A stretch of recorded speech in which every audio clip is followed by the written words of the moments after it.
ku danna subscribe, kana ku danna wannan alamar ƙararrawa domin sanar da ku da mun ɗaura sabon shirye-shiryen. Mun gode.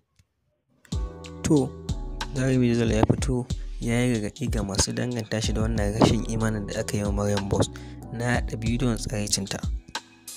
Ga yadda mawaƙi Dezeel ɗin ya wallafa gargaɗinsa a shafinsa na Instagram.